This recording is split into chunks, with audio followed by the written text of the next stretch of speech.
Hello everyone, this is Shadow News, and today I want to talk about media bias against Israel.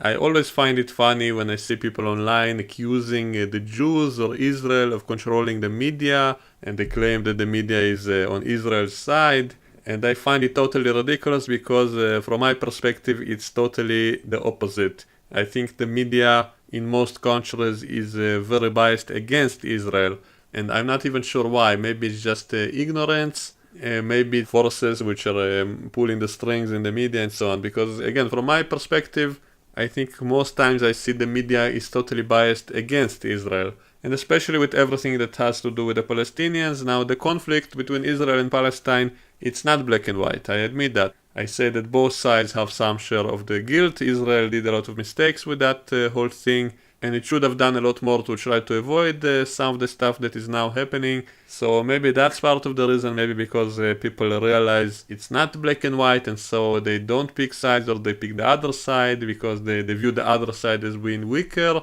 So they tend to support the underdog, and that side also kind of waged the PR war on that front for a lot of years. So maybe that affected people. So maybe that's the reason. I don't know what are the causes, but I think the fact is that most of the media is anti-Israel. They report very one-sidedly, and I think they always report on it very one-sided, and they never look at the whole picture. They never look at what was the cause and effect, what came first, what was the reaction.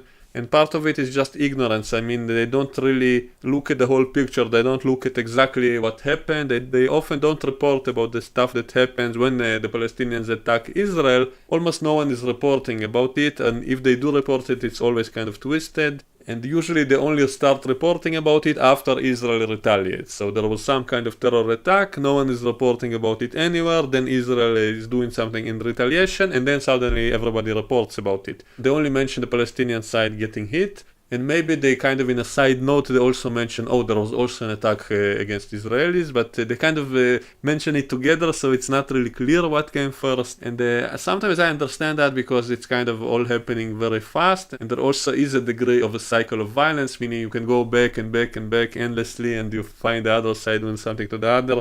So I can kind of understand that from that perspective. I can kind of understand in all those times in which it all gets meddled together. But sometimes it's very clear, in my opinion, whose side is doing what and who is responding and retaliating to what. So it should be very easy to find out the truth, very easy to look at the full picture, and to not to conflict cause and effect. And by the way, some channels which I mentioned before, such as Press TV and Russia Today, they are completely propaganda networks. They don't care about the truth, they deliberately distort facts. And so sometimes they even mention like the cause and effect in complete reversal. Like I just recently saw on Press TV that Israel attacked Gaza and Palestinians fired rockets in response. But in reality, that was completely the opposite. Gaza fired rockets at Israel, and only then Israel fired back. And yet they reported about it completely the opposite. But that network is controlled by the Iranian government, so they are deliberately lying. That's a total propaganda station. So I'm not even talking about that. But other media in the West, which should be more neutral, it's not as bad as those networks I mentioned, but even they sometimes get confused, and simply because they don't do enough research, or maybe some biased people are working there. And so we had, a few years ago, we had that wave of attacks of Palestinians armed with knives, stabbing people on the streets in Israel, and the police in Israel shot and killed those terrorists. And yet every time the BBC, for example, was reporting about it, the title always said, a Palestinian man shot dead by Israeli police, and the two other people wounded, something like that. So the way they phrase it in the news makes people get the complete opposite viewpoint of what actually happened, who was actually the aggressor, who was the victim. The way they titled it was always the complete opposite. And many people don't even read the full article, so they just base their opinion on that one title. And so they get the complete opposite viewpoint. So that was really annoying when I saw that. And even when you read the actual article, they kind of always put doubt on the Israeli claims. They say, Israel claims this and that. The way they phrase it, it's like they're doubting everything Israel says. And so they're trying to minimize the event, and they try to describe the attacker as the victim. And more recently, there were attacks against Israel from Gaza by rockets. No one even mentioned that in all the media that I kind of checked to see what they say. No one even mentioned it when Israel was rocketed, when Israeli cities were being rocketed from Gaza. No one mentioned that, but the moment that Israel retaliates, suddenly everybody talks about it. So they only mention it when Israel attacks, and some networks say that Gaza was retaliating. So the complete opposite. I mean, you cannot lie about something like this. I mean, I can get it when you look at the political situation and you're not sure whose side to support. I can get that because it's not black and white, it's a gray area. There are things that Israel is guilty of and so on. So I can kind of get that in the political discussions. Are not really black and white, it's kind of a gray area. There is no right or wrong answer sometimes, so it's much more complex. But when you look at actual physical events, which you can confirm, which you know are facts, so you know there was a rocket attack, you know which time it was on, so you know who fired first. So how can you distort that? How can you distort the actual facts on the ground? So you should report on those kind of events objectively and to tell the truth. You should say, at this and this hour and this date, there was a rocket attack from Gaza against Israel, and then 2 hours later there was a retaliation. You should mention that. You cannot distort it and show it the other way around or leave it ambiguous. It should be perfectly clear who is retaliating to who. That's a matter of fact. That's not an opinion. That's not something we should be arguing about. You can argue about the broader situation, about the political situation and all that stuff. That's much more gray area.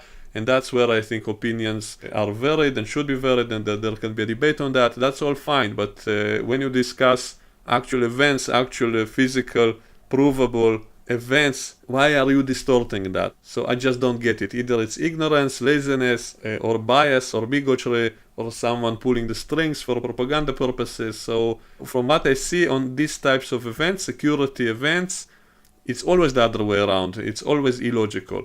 And the same thing with the demonstrations. They were trying to breach the Israeli border to get into Israel, to attack people in Israel, and then Israel shot those people who tried to cross, and then everyone in the media were saying, oh, it's peaceful demonstrators who got killed. Israel just went in and shot up a bunch of demonstrators. Totally untrue. Also, all the dead turned out to be Hamas members, so that alone shows you what they were actually doing there.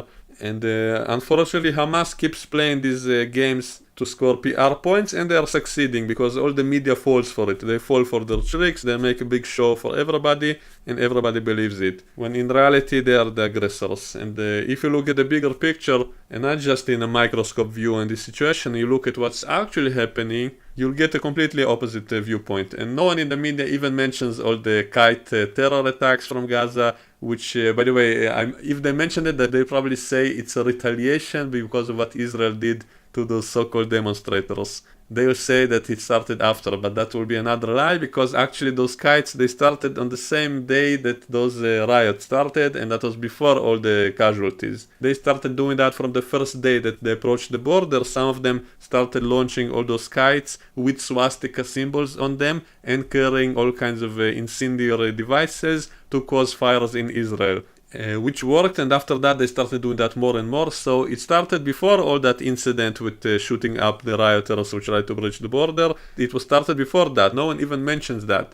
And there were about 600 such attacks causing massive fires. There's a lot of agricultural fields near there, and thousands of acres have been burned. Something like a third of all those fields around Gaza, and also nearby towns like Sderot. And there was a fire near the college Safir, which, by the way, is a joint Israeli-Arab college. There's a lot of Arabs studying there also, and actually they always said that it's a very leftist college, like everybody there are pro-Palestinian, and yet the Palestinians just attacked them, basically. Now, no one was killed. Maybe that's why no one is reporting about it. When no one dies, then no one cares. Then it's as if it doesn't happen. The same with the rockets, everybody ran into shelters, and so no one dies, or the Iron Dome is deflecting some of those rockets, and so no one dies in Israel. And so, according to all the world media, if no one dies, then that's no big deal.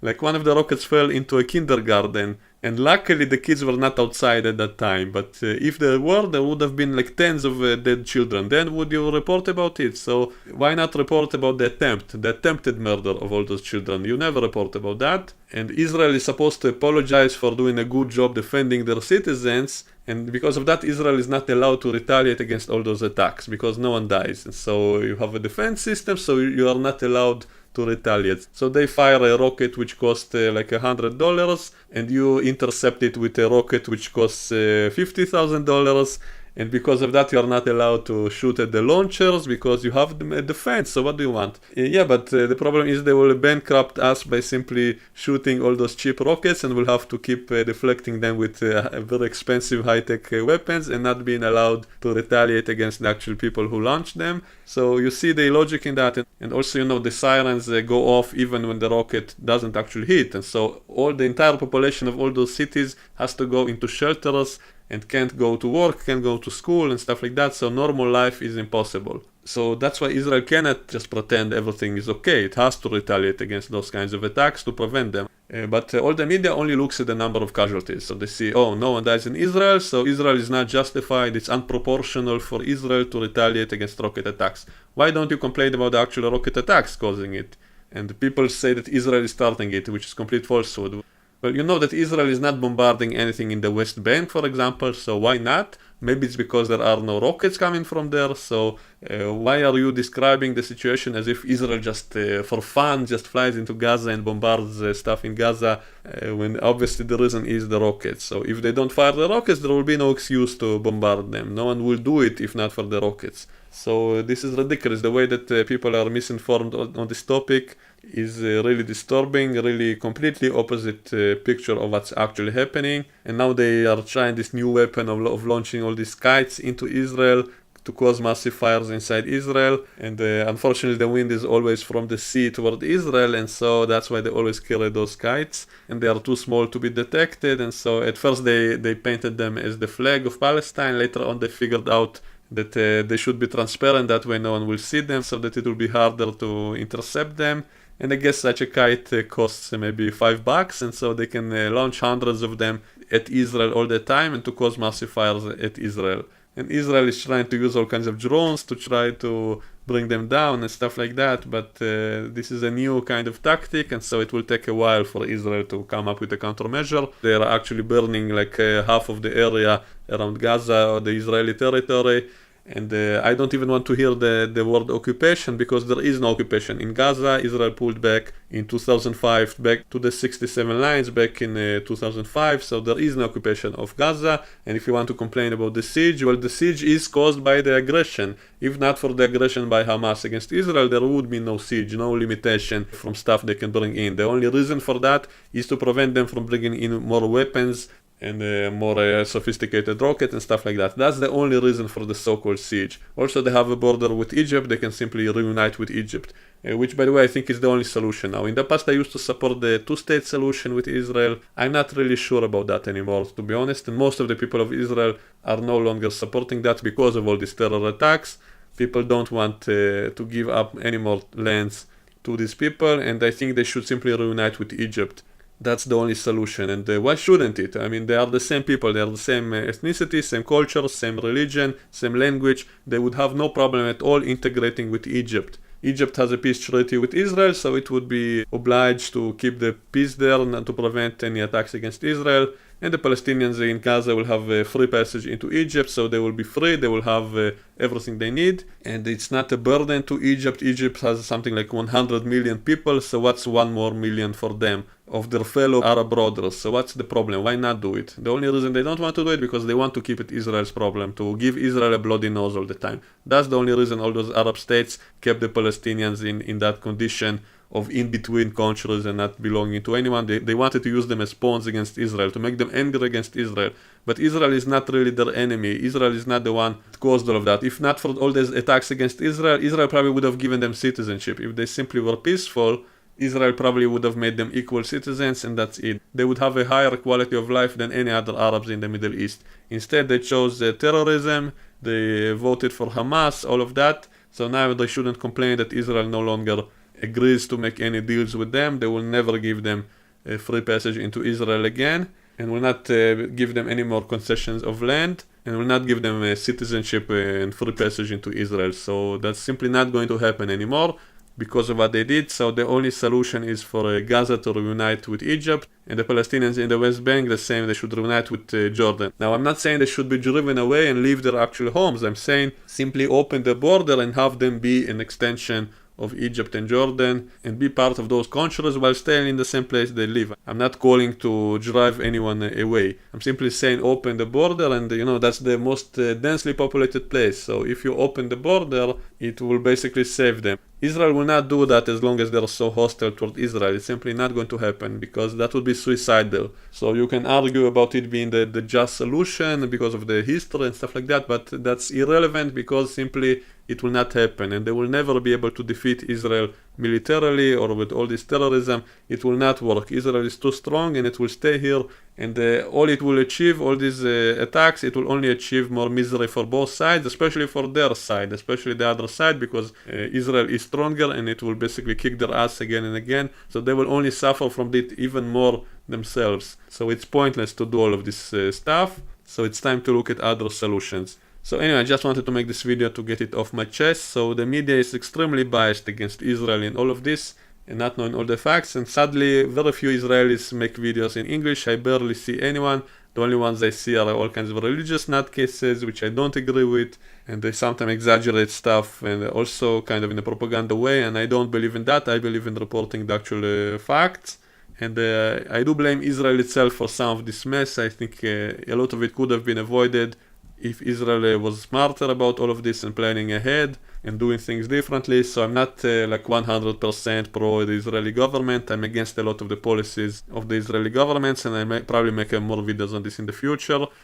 So that's all I wanted to say about it in this video. So that's it for today. Let me know what you think, and I will see you all next time. Bye bye.